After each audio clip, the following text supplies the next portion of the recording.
Je m'appelle Bruno Demers. Puis moi, mon projet s'appelle Rénocyclage Montréal. C'est un projet de recherche, action, diffusion sur la question de la déconstruction et du réemploi des matériaux de la construction qui vise à importer au Québec des initiatives, une expertise qu'on n'a pas encore ici, mais qui existe ailleurs, afin de démarrer des projets innovants au Québec dans ce domaine-là. La situation, présentement, ce qu'on observe au Québec, c'est qu'il y a déjà un ensemble d'initiatives nécessaires, pertinentes en matière de réemploi des matériaux. Mais ce qui se passe, c'est que c'est un domaine qui est peu structuré. Les gens ne savent pas nécessairement où se procurer ou aux endroits où on peut s'en procurer, on n'est pas sûr nécessairement de trouver ce qu'on veut. Moi, j'ai un projet qui est en 3 étapes. Tout d'abord, la première étape, c'est une recherche générale pour faire un état des lieux de ce qui existe dans le domaine de la déconstruction et du réemploi des matériaux.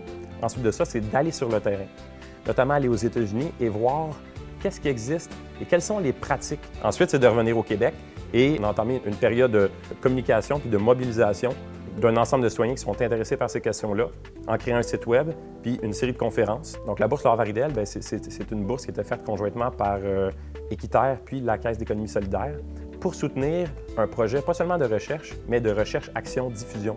Moi, j'encourage tout le monde qui a un projet qui leur tient à cœur, auquel ils pensent, puis qu'autrement, ils ne pourraient pas réaliser un projet qui est relié au développement durable ou à l'économie sociale, quelque chose qui est dans ce domaine-là, à poser leur candidature, parce que ça peut faire toute la différence.